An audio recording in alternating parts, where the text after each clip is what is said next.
Bonsoir, mesdames et messieurs. La politique générale des infrastructures routières en Côte d'Ivoire. Sujet de votre émission, ça fait l'actualité. Invité, le ministre de l'Équipement et de l'Entretien routier.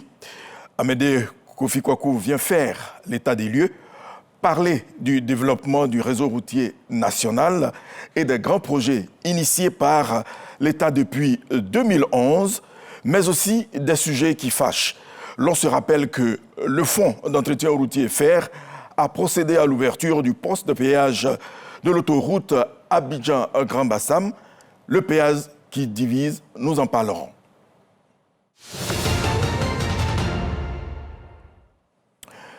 Je vous propose de suivre les investissements réalisés par l'État depuis 2011.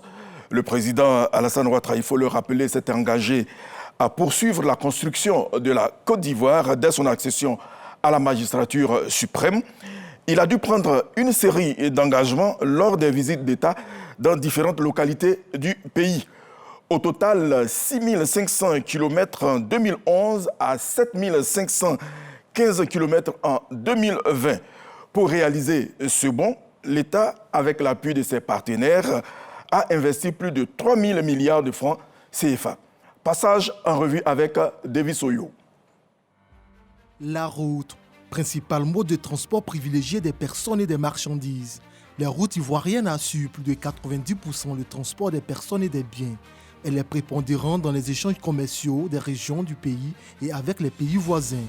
Depuis 2011, le président de la République en a fait l'une de ses priorités. Une politique générale des infrastructures est mise en œuvre. Depuis lors, le pays est en chantier.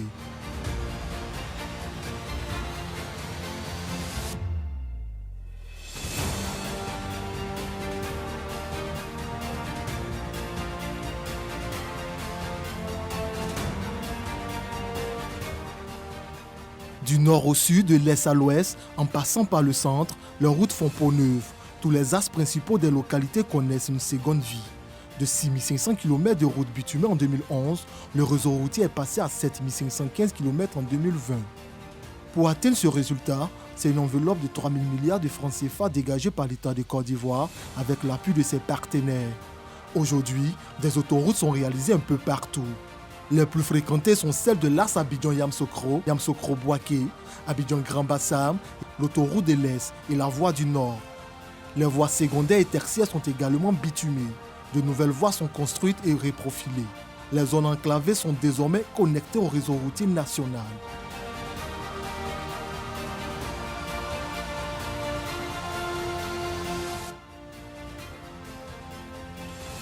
À côté des routes, 33 ponts et échangeurs sont mis en service. Entre autres, l'échangeur de l'amitié ivoiro-japonaise de Makori, le troisième pont Henri Konan Bédié qui relie Abidjan nord au sud en un temps record. En outre, des infrastructures routières sont en cours, en l'occurrence le quatrième pont, qui prend de plus en plus forme. Il va relier la commune de Yopougon à celle du plateau, en passant par Tekoubé et Lokodro. Pour l'entretien, la construction et la réhabilitation des ouvrages, des péages sont construits sur certaines grandes voies ivoiriennes.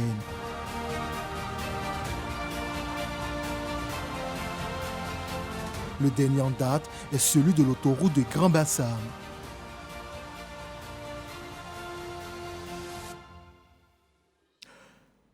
Bonsoir, monsieur le ministre. Bonsoir, Victorien. Merci d'avoir accepté notre invitation. C'est un plaisir pour moi. 33 ponts et échangeurs mis en service, un programme d'entretien routier de plus de 20 000 km de 2019 à 2022. Vous avez la lourde tâche de suivre, de contrôler, je dirais même de vérifier les travaux. Sont-ils exécutés dans les règles de l'art? Et quels sont les bons points notés dans vos visites des chantiers? Je voudrais vraiment vous remercier. Je pense que dans votre introduction, vous avez bien insisté sur le fait que c'est vraiment la route qui précède le développement. Nous sommes aujourd'hui en Côte d'Ivoire, on parle de vie chère. Mais le problème de cherté de la vie, un des éléments importants pour réduire un tant soit peu le problème de cherté de la vie, c'est d'améliorer les conditions de circulation des marchandises. Je m'explique. Lorsque vous avez des productrices de vivriers de la zone de Genoula, quand les vivriers sont produits, s'il n'y a pas de route pour transporter les vivriers jusqu'à Abidjan, vous comprenez que si elles mettent 3 ou 4 jours avec de la banane, avec des tomates, il y a beaucoup qui vont pourrir. Évidemment, lorsqu'elles arrivent à Abidjan, il va y avoir un renchérissement du coût de ces marchandises. Vous voyez la zone de San Pedro, avec la côtière qui était dégradée, vous mettez 10 heures. Donc si vous prenez un camion, évidemment le camion vous n'allez pas payer la même chose. Comme si la route était praticable, vous allez mettre 3 heures de temps pour arriver sur Abidjan. Donc c'est ça, un peu la vision du président Alassane Ouattara, vous l'avez rappelé. Depuis 2011 qu'il est là, il a mis un accent particulier sur le développement des infrastructures routières. Non seulement construire des routes bitumées, mais aussi entretenir les routes en terre. Donc vous l'avez bien dit, il y a un peu plus, en Côte d'Ivoire, nous avons environ 82 000 km de routes, mais environ 75 000 km de pistes.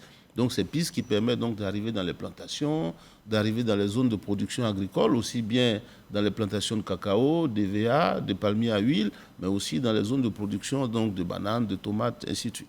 Donc on a un programme d'entretien routier, donc de ces routes en terre, qui est très avancé.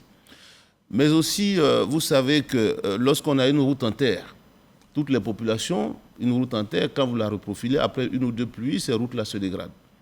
C'est pour ça qu'on va vers donc, les routes bitumées. Mais une route bitumée, ça coûte beaucoup d'argent. Je l'ai rappelé à maintes reprises. Pour vous donner des ordres de grandeur, je le dis souvent, une route bitumée, je tiens à préciser que vous pouvez aussi vérifier, la Côte d'Ivoire, à qualité égale, on est l'un des pays qui construisons les routes les moins chères. Je dis bien à qualité égale. Ça aussi, c'est important. Et donc, on vacille autour de entre 750 millions du kilomètre de route nationale, c'est-à-dire les routes où on va d'un côté et puis on revient de l'autre côté. Donc, ça peut aller de 750 millions à 1 milliard, souvent même un peu plus, si nous sommes dans des zones de montagne où il y a des cailloux à casser, et ainsi de suite. Et lorsque nous sommes en construction d'autoroutes, nous sommes autour de 2 milliards de kilomètres. Donc, vous voyez que ce sont des investissements importants. Vous avez dit de 2011 jusqu'à maintenant, c'est un peu plus de 3 000 milliards qui ont été investis. Donc, vous voyez, pour construire toutes ces infrastructures. Alors, il y a 2 sortes d'infrastructures. Il y a d'abord la ville d'Abidjan. Vous savez qu'il y a un peu plus de 6 millions d'habitants, donc dans la zone d'Abidjan. De 2011 jusqu'à 2020, nous avions donc une croissance continue de l'économie d'environ 8% par an. Une fois qu'on a un taux de croissance aussi important comme ça veut dire que les Ivoiriens s'enrichissent. Donc si on s'enrichit, on développe une classe moyenne. Lorsque vous avez une classe moyenne, cette classe moyenne va acheter des voitures. Donc si on s'achète des voitures, évidemment, on va avoir donc des problèmes de congestion, donc des problèmes d'embouteillage.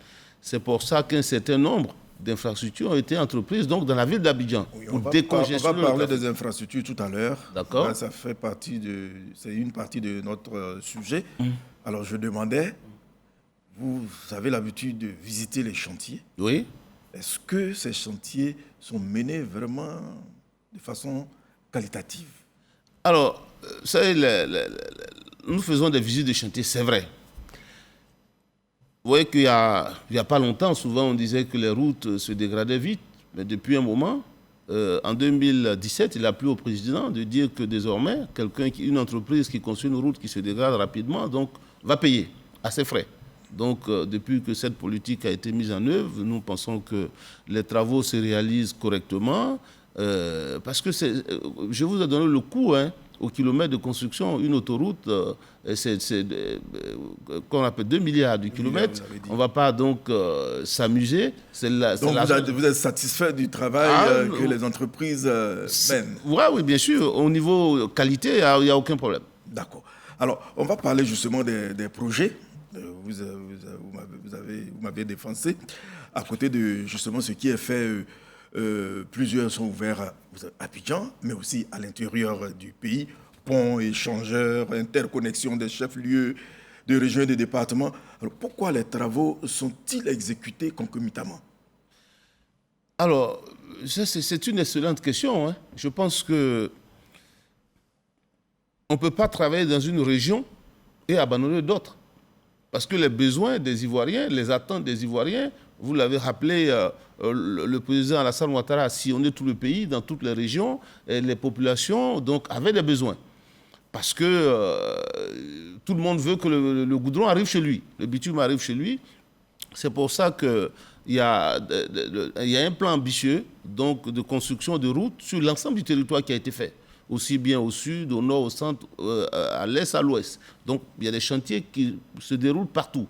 Mais vous savez, anciennement, on avait des routes qui étaient donc nord-sud, qui étaient donc des routes pour aller du nord au sud, ou bien du sud au nord.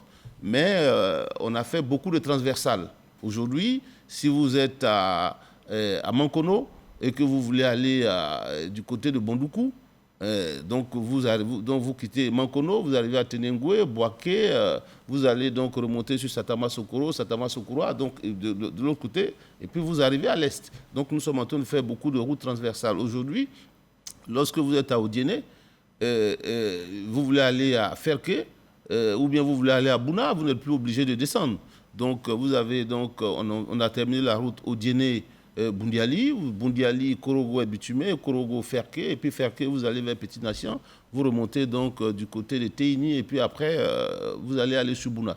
Donc nous sommes en train de travailler sur beaucoup de routes transversales comme ça. Donc vous voyez, on travaille partout en même temps, de façon concomitante, parce que les attentes des populations sont énormes. Et c'est la vision du président Alassane Ouattara, c'est d'apporter donc le bonheur, apporter donc le développement à toutes les régions de la Côte d'Ivoire pendant qu'il est là. Et nous en sommes satisfaits pour conduire donc ces grands projets. Les populations aussi sont satisfaites. Ah, les populations. Comme vous, mais à la vérité, ces chantiers causent beaucoup de désagréments. Quelles sont les mesures que vous avez arrêtées pour vraiment les soulager? Oui, c'est vrai que on ne peut pas manger des omelettes sans casser des œufs. Absolument. À Abidjan, c'est vrai qu'on s'est plusieurs fois excusé auprès des populations. Je prends Carrefour de l'Indénié. À un moment donné, il a fallu qu'on ferme complètement. Mais aujourd'hui, vous voyez qu'il y a beaucoup d'ouvrages qui sont terminés. On a donc ouvert, donc ça va un peu mieux. Ça va un peu mieux. Bon, aujourd'hui, quand vous arrivez à Bobo, on est en train de faire donc le tunnel d'Abobo. Il y a des désagréments, mais d'ici quelques mois, tout ça sera derrière nous. Donc on demande l'indulgence de nos compatriotes. C'est la vision du président Alassane Ouattara, c'est vraiment d'améliorer leurs conditions de circulation, d'améliorer leurs conditions de vie. C'est pour ça que toutes ces infrastructures-là ont été entreprises, mais nous veillons à ce que tout ça finisse à bonne date, de sorte que assez rapidement, toute la circulation dans Abidjan soit complètement fluidifiée, aussi bien nous permettre donc de regagner donc différentes zones du pays. Alors, vous avez cité le cas d'Abobo, le tunnel d'Abobo. Il y a aussi un pont à Oban au plateau. Quelles sont les spécificités de ces deux infrastructures? Alors, je pense que pour qu'on se comprenne très bien, sur Abidjan, vous savez, il y a la zone nord, donc le plateau est sur la zone nord, et vous avez la zone sud qui est donc Port-Boué. Au milieu, vous avez donc Trècheville, vous avez Makori et Koumassi. Normalement, ça s'appelle l'île de Petit Bassam. C'est une île. Donc, pour accéder à cette île, donc, il y avait le premier pont qui est le pont Fouette, il y avait le deuxième pont qui est le pont de Gaulle, et donc le président Alassane Ouattara a construit le troisième pont en 2014, donc pour arriver à Makori. Alors, ensuite, pour rejoindre du côté de Port-Boué, vous avez la voie entre ancien Koumassi et à Kouaba. Vous voyez qu'il y a la lagune des deux côtés, c'est un remblai qui a été fait, donc, pour permettre de passer donc, de l'île de Petit Bassam donc, à la zone sud, pour continuer sur Bassam, après à Boisseau et le Ghana. Voilà, donc c'est un peu ça. Alors, donc pour fluidifier le trafic dans Abidjan, si vous prenez la zone de Yopougon, actuellement, tous ceux qui habitent Yopougon, on a une seule voie d'accès. Donc c'est la voie qui longe la forêt du Banco. Donc après, vous avez le premier pont, le deuxième pont, le troisième pont de Yopougon. Donc, le président a souhaité qu'on construise un quatrième pont. Donc, qui relie donc, directement Yopougon en passant par Sébroko, donc à Tekoubé, et qui va atterrir à Djamé, mais du côté de l'Indénié. Donc ce pont, il est très avancé. Donc celui-là est en construction pour pouvoir donner une deuxième alternative à tous ceux qui arrivent, qui vont à Yopougon ou qui viennent au plateau ou qui vont à Cocody. Parce que je vous ai dit, l'ouvrage vient jusqu'au carrefour de l'Indénié pour venir donc se raccorder à tous les ouvrages de l'Indénié.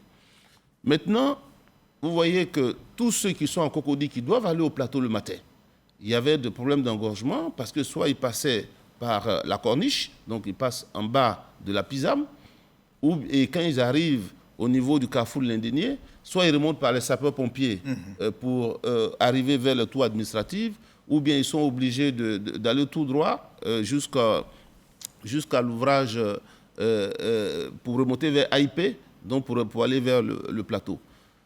Tout ça, d'ici la fin de l'année, lorsqu'on aura terminé le 5e pont qu'on appelle pont de Cocody, lorsque vous quittez Saint-Jean, vous passez directement sur le pont et vous arrivez vers la cathédrale. Donc ce pont Aubané, donc c'est un pont qui est tenu par des câbles.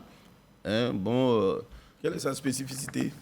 Sa spécificité, vous savez, nous, dans notre métier, les ponts, on les appelle des ouvrages d'art. Les ponts sont des ouvrages d'art, donc ce sera sa beauté. Et pour franchir le canal que nous avons fait, nous avons donc des grandes portées.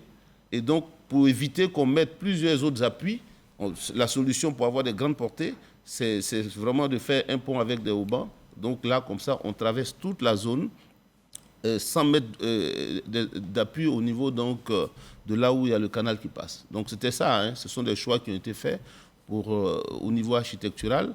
Et vous voyez le grand mât, actuellement vous voyez un V, ce grand mât-là, il aura la même forme que la croix qui est au niveau de la cathédrale. Et il va culminer un peu plus haut que l'immeuble Postel 2000. Le tunnel d'Abobo? Au niveau du tunnel d'Abobo, c'est un tunnel qui fait environ 200 mètres. Ce projet est prévu se terminer donc, en fin d'année 2024. Mais lorsque vous faites un tunnel comme ça, le problème que vous avez, c'est l'évacuation des eaux. Alors, pour évacuer les eaux, il faut poser donc ce que nous on appelle un canal d'évacuation. Mais ce canal, très souvent, on est obligé, vous voyez, on vient creuser pour poser le canal. Mais là, on a fait venir un appareil qu'on appelle un micro-tunnelier. C'est un peu comme quand vous passez dans le métro, vous voyez, c'est un tunnel qui est fait. Donc, on utilise un tunnelier, mais on a utilisé un micro-tunnelier. Donc, on a creusé des trous en bas des maisons des gens sans qu'ils se rendent compte. Et puis, on a posé des canalisations pour évacuer les eaux. On allait faire la visite des chantiers. Tout ça fonctionne très, très bien. Donc, d'ici mi-2024, ce chantier sera terminé. Donc, il y aura le tunnel. C'est donc sur 200 mètres. C'est une voie, il y a 2 fois 3 voies. Et au-dessus, donc en face de la mairie, ce sera donc une esplanade. Ce qu'on appelle esplanade, ils pourront faire des théâtres, faire des spectacles dans toute cette zone-là. C'est un ouvrage exceptionnel que le président a souhaité quand même pour la population d'Abobo, parce qu'ils ont aussi droit à ce qui est beau. Absolument. Alors, les routes en particulier, on le sait, ont une durée de vie à Abidjan comme à l'intérieur. Il y a des cas d'intempéries, le travail mal fait, mais aussi l'incivisme des populations accélère leur dégradation. Alors, comme vous êtes aussi le ministre de l'Entretien routier, comment gérez-vous ces questions frustrantes pour les usagers? Alors, vous savez, l'ennemi numéro 1 de la route, c'est l'eau. C'est pour ça que nous, quand nous construisons des routes, nous faisons tout ce qui est assainissement.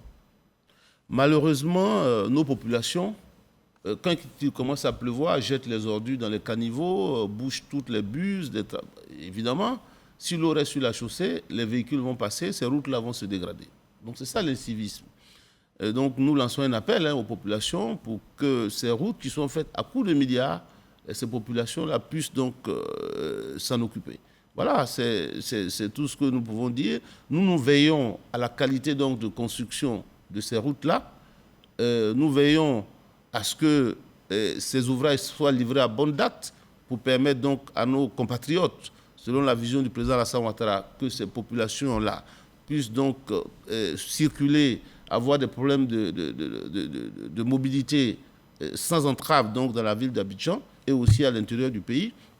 Mais nos compatriotes doivent nous aider donc, à travers ce civisme-là à entretenir ces ouvrages. Alors, vous avez parlé de l'interconnexion entre les chefs-lieux et tout ça, mais il y a des localités qui n'ont jamais connu même 1 centimètre de goudron.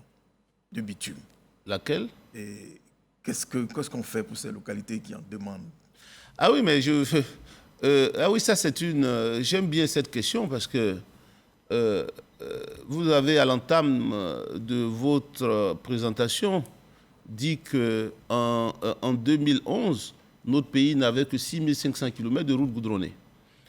Depuis que le président Alassane Ouattara est là, on a passé ce linéaire à 7500. Et d'ici fin 2023, parce qu'il y a encore 2000 km de routes qui sont en construction, on va passer donc à 9500. À côté de cela, il y a quand même de la voirie urbaine. Il y a de la voirie urbaine. Aujourd'hui, en construction, nous sommes à un peu plus de 400 km qui sont en construction sur l'ensemble du territoire en termes de voirie urbaine. Si je prends le cas de San Pedro, sur le projet de la côtière, San Pedro a 25 km qui sont actuellement en cours de construction. Alors, donc, si je mets les 7500 km de routes bitumées, plus environ 5000 km de voirie, donc on se retrouve autour de 13 500 km donc, de routes revêtues, aussi bien en route interurbaine que donc en voirie sur l'ensemble du territoire national. Vous voyez, c'est un linéaire important de routes, mais vous savez, Abidjan, tout le monde ne peut pas vivre à Abidjan. Tout le monde ne peut pas vivre à Abidjan. C'est pour ça que le président a souhaité qu'on développe quand même des villes secondaires. Par exemple, des villes... j'étais récemment à Agboville. Agboville, c'est à côté d'Abidjan. On a certains de nos compatriotes qui peuvent habiter à Agboville et venir à Abidjan parce que, bon, les terrains sont relativement moins chers. Donc, dans tous les pays du monde, il y a quand même le développement des... Oui, ça se fait déjà. Il y a certains qui y vivent, ils travaillent à Abidjan. Voilà, donc... c'est pour ça que vous voyez, dans beaucoup de villes de l'intérieur, il y a des routes qui sont faites. Maintenant, la question que vous posez, je vous ai donné un peu une idée sur le coût de construction d'1 kilomètre de route normale et puis d'1 kilomètre de route d'autoroute. C'est pour ça que dans beaucoup de pays, si vous allez en France, vous allez aux États-Unis, vous allez au Maroc, vous allez partout, il y a des péages qui sont institués. Parce que lorsque l'État fait l'effort pour construire une route, il faudrait que ceux qui empruntent cette route apportent une contribution pour l'entretien de cette route. Oui, on parlera de cette question c'est important à la fin, tout à l'heure. Parce que vous avez tout à l'heure dit que nos compatriotes, tout le monde veut le bitume. Voilà. Tout le monde veut le bitume, mais il y a 82 000 km de route en Côte d'Ivoire. On a encore près de 70 000 qui ne sont pas bitumés. Donc si vous prenez ça, vous multipliez par... On va parler des projets pour l'instant, et puis après, on est sur les projets. Je remarque aussi que la traversée des villes se fait maintenant en deux voies. Vous vous intéressez aussi à l'embellissement. Hein?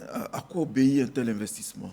Alors, c'est vrai que la vision du président, quand vous prenez la route du Nord, vous arrivez à Katiola, vous arrivez à Niakara, vous arrivez à Tafiré, vous allez voir que, même à Ferké, sur tout ce corridor, la traversée des villes a été faite en deux voies. Boaké, on est en train de le faire. On l'a fait à Agboville, on l'a fait à Daloa, on l'a fait à Divo, on l'a fait c'était la vision, c'est la vision du président.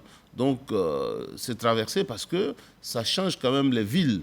Et puis, comme on a dit, il faut développer quand même des villes secondaires. Voilà, parce que pour permettre à nos compatriotes, si dans une ville, ils ont toutes les commodités, ils ont le bitume, ils ont l'eau, ils ont l'électricité, ils ont tous les services de l'État, tout le monde ne va pas chercher à venir à Abidjan. Voilà. Donc, et pour le cas de l'embellissement, vous vous intéressez à ça? Ah oui, mais l'embellissement, vous voyez, le président nous a interpellés parce que ce qui se fait au Rwanda, c'est ce qu'on a fait ici aujourd'hui. Lorsque vous quittez l'aéroport, vous arrivez en Côte d'Ivoire, vous voyez que tout est beau, tout est vert.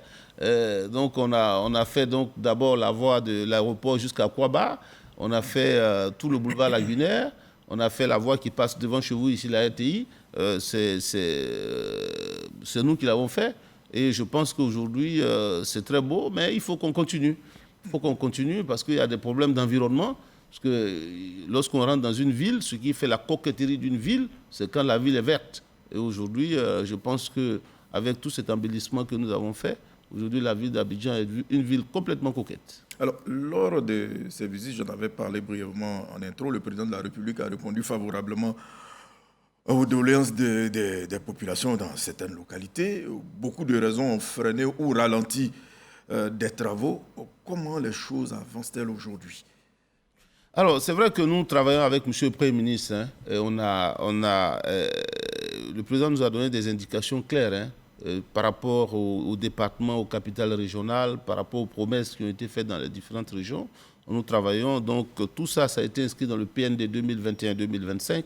Et ces travaux-là vont se faire progressivement parce que, évidemment, il y a des problèmes budgétaires. Mais donc, je voudrais rassurer nos compatriotes pour dire que tout ce que le président a prévu, tout est dans le PND et tout ça sera fait. Les cas de reprofilage ont été abordés dans le reportage, surtout dans la zone nord, pour parler de sécurité, où les forces de l'ordre ont besoin de faire à la ronde pour rassurer les populations ou dissuader l'ennemi. Aujourd'hui, quelle est la situation là-bas aussi? Oui, c'est vrai que vous avez évoqué le problème de sécurité au nord. Nous avons donc entrepris de faire un vaste programme donc, de reprofilage donc, des routes. Ce programme est en cours. Il y a quelques jours, nous avons donc, au ministère de l'Économie et des Finances, signé avec l'AFD, qui est prête à nous accompagner. Et nous sommes aussi en négociation avec la Banque mondiale, qui vont donc réaliser un certain nombre d'infrastructures dans cette zone nord. Parce que vous savez que notre pays est très arrosé. Donc, il nous faut construire beaucoup d'ouvrages, c'est-à-dire beaucoup de petits ponts, beaucoup d'alots. Donc, la Banque mondiale va nous accompagner avec l'AFD pour reprofiler ces routes et nous assurer que ces routes-là seront donc entretenues sur un certain nombre d'années. Donc, on a mis un programme pluriannuel d'entretien de ces routes-là pour permettre à nos populations de se déplacer, mais aussi aux forces de l'ordre donc de pouvoir assurer leur mission dans de bonnes conditions. Alors, que ce soit le cas des reprofilages ou bitume, est-ce qu'il y a-t-il des critères? Vous l'avez dit, tout le monde en veut. Dans des zones parcourues, 10 km, c'est la croix et la bannière. C'est une réalité quand même. Par quels moyens faut-il vous saisir quand il y a ce type de difficultés pour des zones qui pensent qu'elles sont délaissées? Bon, si c'est les routes en terre, nous avons donc au niveau de l'agence de gestion des routes, il y a un programme d'entretien routier qui est fait par an. Donc il n'y a pas de problème, les routes sont clairement identifiées. Donc le réseau qui relève donc du réseau national, normalement il y a des programmes qui sont faits donc, pour entretenir ces routes. Maintenant, vous posez une question intéressante. J'ai dit tout le monde veut le bitume qui va dans son village. Mais en ce moment-là, il y a des critères. Le président souhaitait d'abord que toutes les capitales régionales soient reliées par le bitume, ce qui est fait. Tous les départements soient reliés à leur capitale régionale par le bitume, ce qui est fait. Il ne reste que 12 départements qui ne sont pas encore reliés, mais tout ça s'inscrit dans le PND 2021-2025. Nous travaillons sur l'instruction de M. le Premier ministre. Donc, je pense qu'il y a tout un plan qui est bien pensé, bien coordonné, de sorte que la vision du président, que toutes les régions soient reliées par le bitume, tous les départements soient reliés à leur capitale régionale par le bitume, tout ça sera fait. Alors, monsieur le ministre, nous allons parler d'argent. La Côte d'Ivoire est-elle aussi riche pour entreprendre de façon groupée ces investissements? Quel est le mode de financement de ces infrastructures? Oui, mais vous savez, c'est pas que le pays soit si riche que ça. Le problème ne se pose pas en ces termes. La route précède le développement. Absolument. Les industriels veulent venir en Côte d'Ivoire pour s'installer.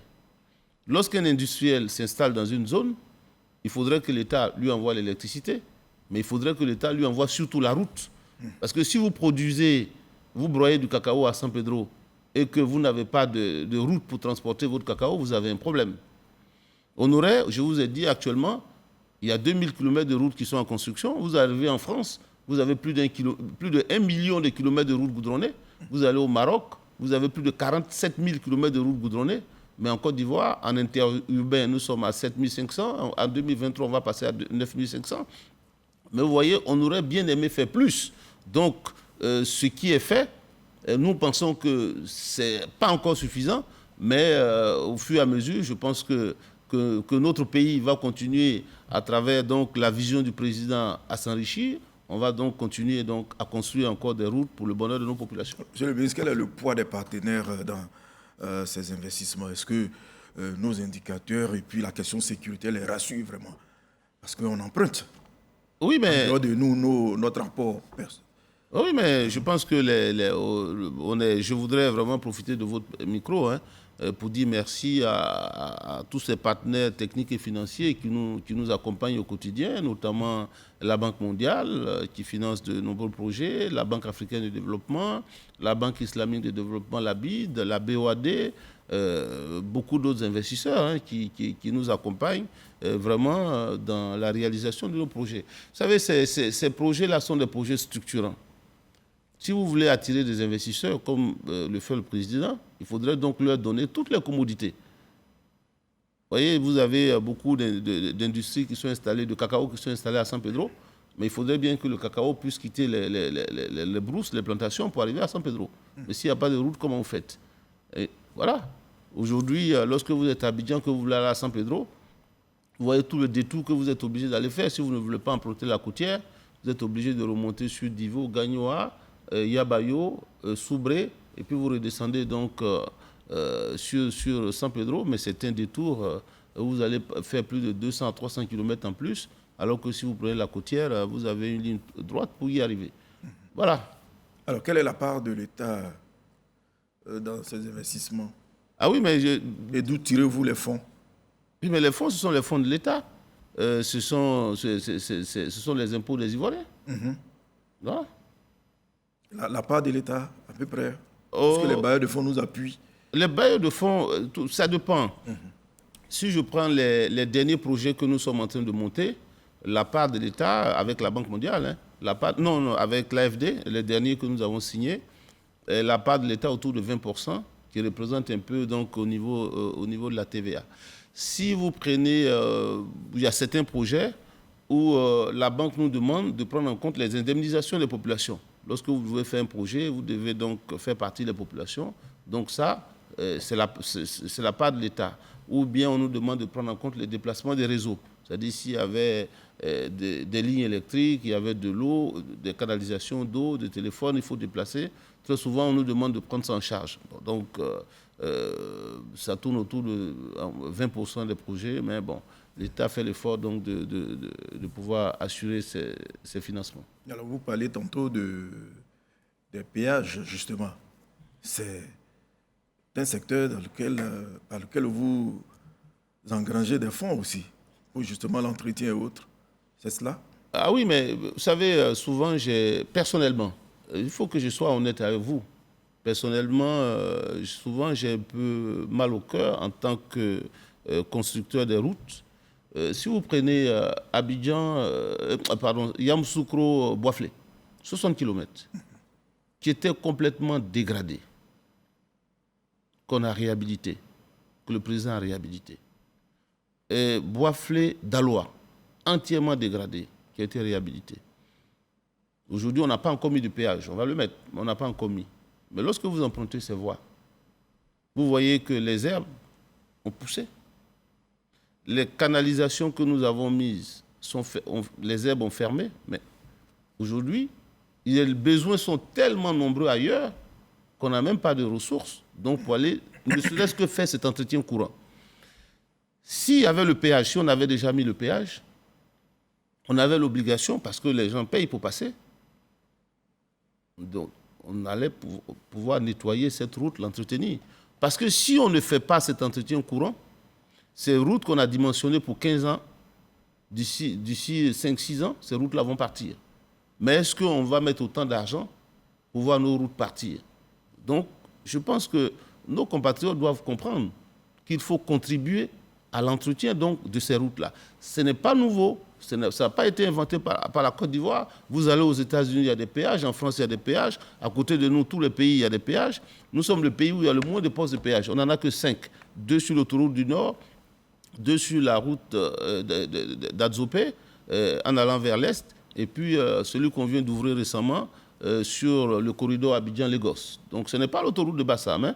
c'est l'autoroute Abidjan-Lagos. Bon, c'est comme ça que tout le monde l'appelle. Ah, mais nous, on l'appelait comme ça, mais c'est le péage, donc finalement, son rôle, c'est d'entretenir principalement les ressources. Oui, mais c'est d'engranger des ressources pour entretenir, assurer la... Non, il n'y a pas que ça. Il n'y a pas que ça. Prenons l'autoroute de Bassam. Prenons l'autoroute de Bassam. Qu'est-ce que nous avons fait? Il y a un poste de gendarmerie qui a été construit. Il y a un poste de pompiers. Donc, quand vous prenez une autoroute à péage, première chose, nous sommes obligés, parce que quelqu'un paye pour passer, d'entretenir cette autoroute. Donc, de venir nettoyer. S'il y a une glissière qui est cassée, de remplacer. S'il y a un panneau de signalisation qui est enlevé, donc on le remet immédiatement. S'il y a un trou sur la route, de venir boucher immédiatement, parce que quelqu'un paye pour passer. Ça, c'est la première chose. Deuxième chose, donc ça, c'est l'entretien. Deuxième chose, donc, il y a l'entretien et il y a la sécurité. J'ai dit, il y a la gendarmerie, il y a la police, il y a les pompiers. Si vous avez un accident, les pompiers viennent vous secourir. Mais si vous tombez en panne, on a des camions qui circulent. Si vous tombez en panne, viennent à votre secours pour pouvoir vous aider. Parce que vous payez pour passer. Mais si vous prenez sur l'ensemble de nos 5 postes de péage, aujourd'hui, nous avons donc environ 600 personnes qui travaillent. Et sur ces 600 personnes, nous avons 80% de femmes. Vous voyez un peu? Il y a de l'employabilité. Donc, pour les populations ivoiriennes, pour les jeunes Ivoiriens. Et donc, ça, je pense qu'il faudrait que nos populations regardent de façon globale. Nous, ce que nous voyons, c'est préserver donc la route, parce qu'on va curer les fossés, on va donc entretenir la route correctement. Si vous êtes sur cette route, on va assurer votre sécurité, parce qu'il y a la gendarmerie, il y a les pompiers, mais aussi, par derrière, il y a tout ce qui est employabilité donc, des jeunes.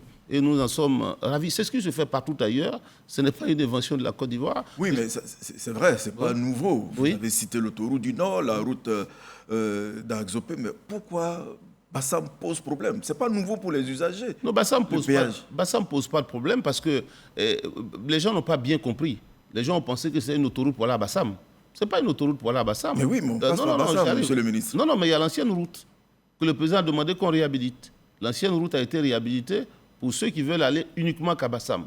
Mais nous, c'est le corridor Abidjan-Lagos. Donc, pour ceux qui passent par là, ils passent les 2 ponts. Une fois qu'ils ont fini de passer les 2 ponts, la route entre Bassam, Bonois, jusqu'à Boisseau a été entièrement réhabilitée jusqu'à la frontière du Ghana. Donc, c'est sur le corridor. C'est pour ça que vous voyez que cette autoroute, plutôt que d'aller rentrer dans la ville de Bassam, cette autoroute vient directement sur les 2 ponts qui sont là, parce que ce n'est pas fait pour Bassam, c'est fait pour continuer plus loin. D'accord. Alors, Davis Oyo a justement rencontré certains usagers. Suivons ensemble ce qu'ils pensent du péage et du coût de celui de l'autoroute de Grand Bassam, on dit le corridor Lagos-Abidjan. Abidjan-Lagos. Abidjan-Lagos.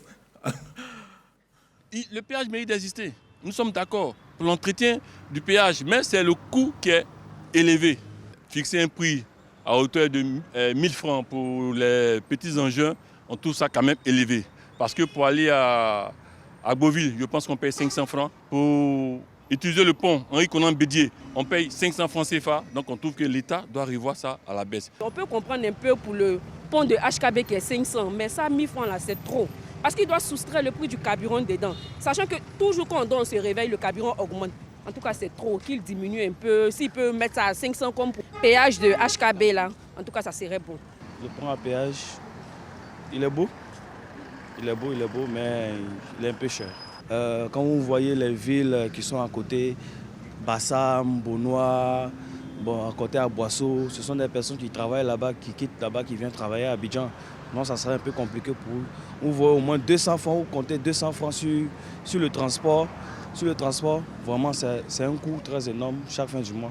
S'agissant du pont à péage, même je désapprouve celui du HKB. À plus forte raison, à Grand-Bassam, c'est encore un excès.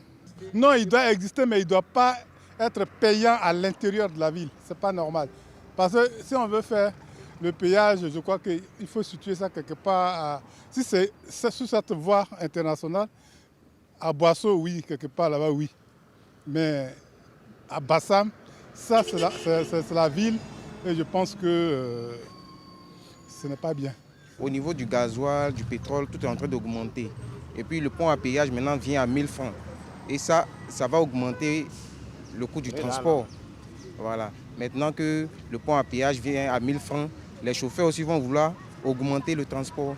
Par exemple, ici, Bassam, ils vont prendre peut-être 1000 francs.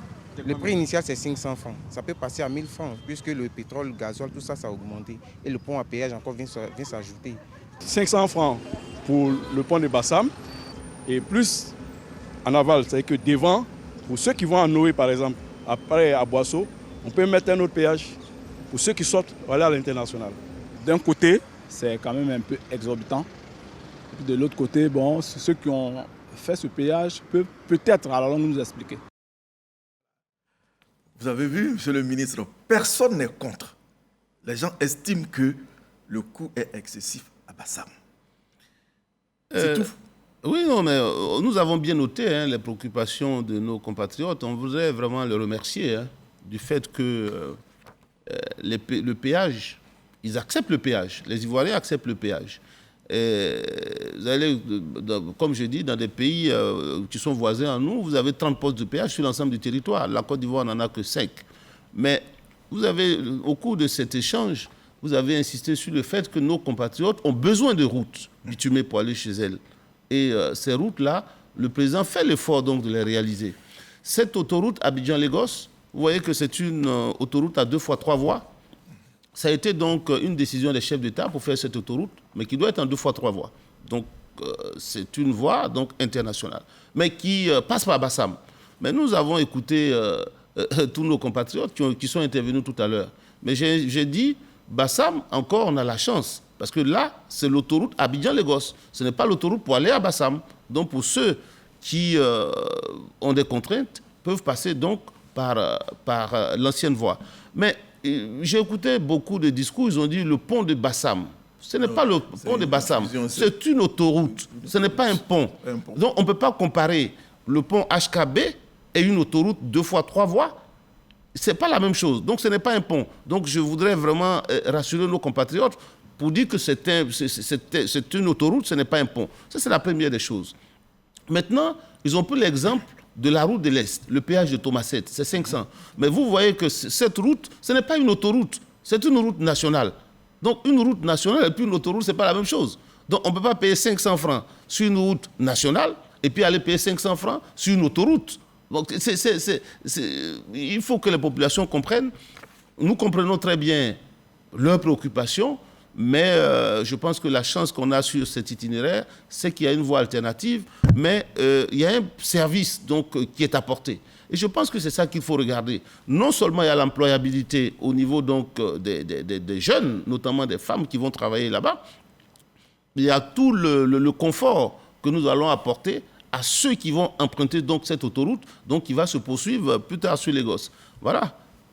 Alors, face au mécontentement, à la colère, que ce soit des transporteurs ou des usagers, est-il envisageable que l'État accède à leur requête, c'est-à-dire subventionner ou réajuster le prix? Ah non, c'est une décision gouvernementale et moi je pense que comparativement à beaucoup de pays qui sont voisins au nôtre, je pense que ce prix que le gouvernement a fixé, c'est un prix qui est relativement bas. Vous savez, il faudrait qu'on comprenne, nous avons entamé cet échange par des problèmes de cherté de la vie. Vous ne pouvez pas savoir que pour cette période-là, depuis qu'il y a eu la crise en Ukraine, c'est plus de 400 milliards que le gouvernement, que le président a consenti pour subventionner le carburant, subventionner la farine, les produits de première nécessité. Donc ce sont des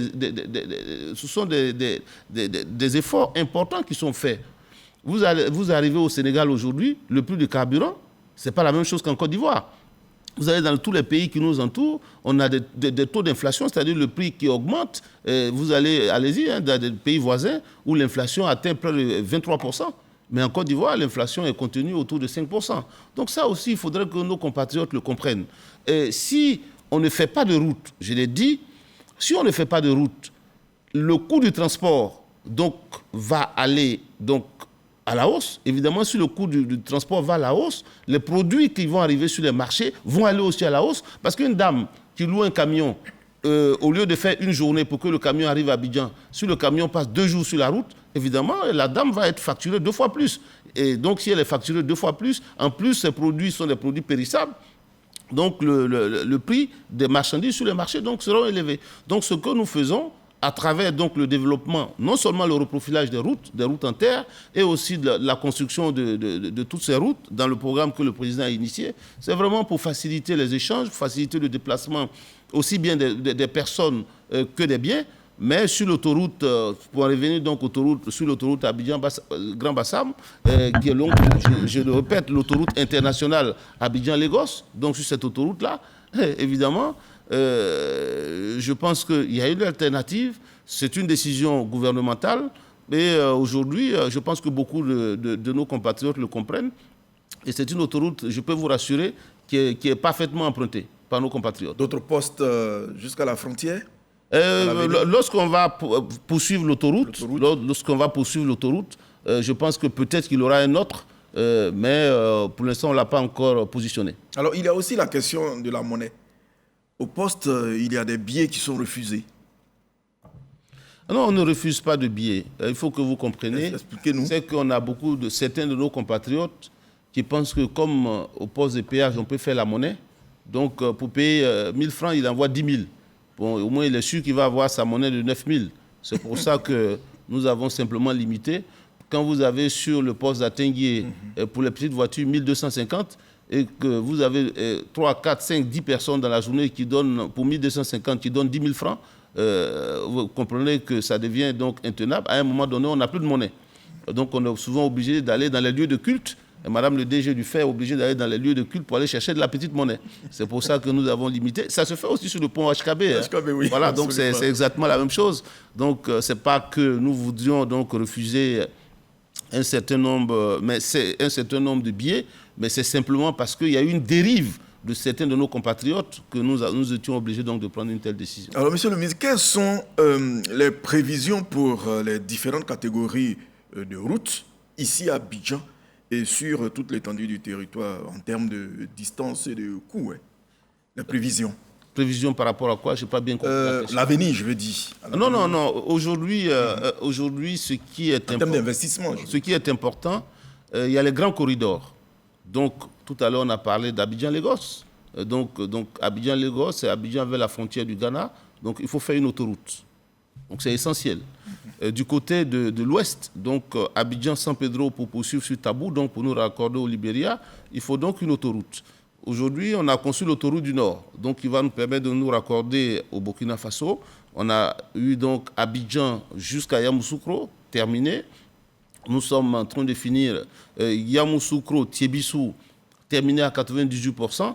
On va, s'il plaît à M. le Premier ministre, on va fixer la date d'ici septembre donc pour l'inaugurer. Et après, il y a Tiébissou-Boaké, donc une autoroute qui contourne complètement la ville de Boaké pour se raccorder donc à Bamoro, donc au nord de Boaké. Bon, pour tous ceux qui vont remonter plus au nord sans traverser la ville de Boaké. C'est ça, c'est une vision stratégique de M. le Président de la République. Développer donc des autoroutes qui vont sur les axes principaux vers les pays des pays limitrophes. Ensuite, au niveau interne, développer un maillage de routes, aussi bien nord-sud que est-ouest, pour permettre donc à nos compatriotes donc, de pouvoir se déplacer aisément. Mais ça participe donc du désenclavement de toutes ces zones-là. Mais surtout à travers des programmes de voirie importants, de développer des villes secondaires pour permettre donc à nos compatriotes de voir que dans leur environnement immédiat, ils travaillent dans de bonnes conditions, aussi bien même si vous êtes à Korogo, vous êtes à Tabou, vous êtes à Tout-le-Pleu ou vous êtes du côté de Bondoukou ou bien de Vankoro. Et pour terminer, combien de ponts et d'échangeurs peut-on espérer d'ici à 2025? Et puis un dernier message pour les populations. Ah non, je voudrais... il y a plusieurs kilomètres de routes qui sont en construction. Nous avons un projet de faire beaucoup de petits ponts métalliques sur l'ensemble du territoire national pour permettre donc aux populations de pouvoir se déplacer donc sur les routes en terre. Et je voudrais donc rassurer nos compatriotes. Le président Alassane Ouattara a une vision très claire pour le développement, notamment en matière d'infrastructures routières. Comme on l'a dit, la route donc précède le développement. Et c'est pour ça que sur le programme 2021-2025 et même 2025-2030, il y a toute une vision pour pouvoir donc apporter le bonheur à nos populations à travers non seulement la réhabilitation des routes qui étaient anciennement bitumées et qui sont dégradées, mais aussi le développement donc, de nouvelles routes. Donc, comme je l'ai dit, d'ici 2023, nous allons passer donc à 9500 km de routes bitumées. On va avoir un peu plus de 5000 km de voiries urbaines. Tout ça pour permettre à nos compatriotes de bien se déplacer, mais surtout dans Abidjan intramuros, tous les ponts qui sont en train d'être faits, le 4e pont, le 5e pont, l'autoroute de contournement dont nous n'avons pas parlé. Donc, toute l'autoroute donc, qui permet de contourner tout Abidjan en partant du boulevard Mitterrand, croiser la route d'Alépé, croiser la route d'Adzopé, croiser l'autoroute du Nord pour finir au carrefour de Jacquesville. Donc vous pouvez donc aller partout dans le pays sans rentrer forcément dans Abidjan. Je pense que c'est heureux pour les Ivoiriens et nous sommes fiers de conduire ce programme donc, du président Alassane Ouattara qui va apporter le bonheur à nos compatriotes. Merci, monsieur le ministre. C'est sur ces perspectives que s'achève cet échange. Je recevais le ministre de l'Équipement et de l'Entretien routier, Amédée Kofi Kwaku, est venu parler de la politique générale des infrastructures en Côte d'Ivoire. Bonne suite de programme sur RTI 1. Bonsoir.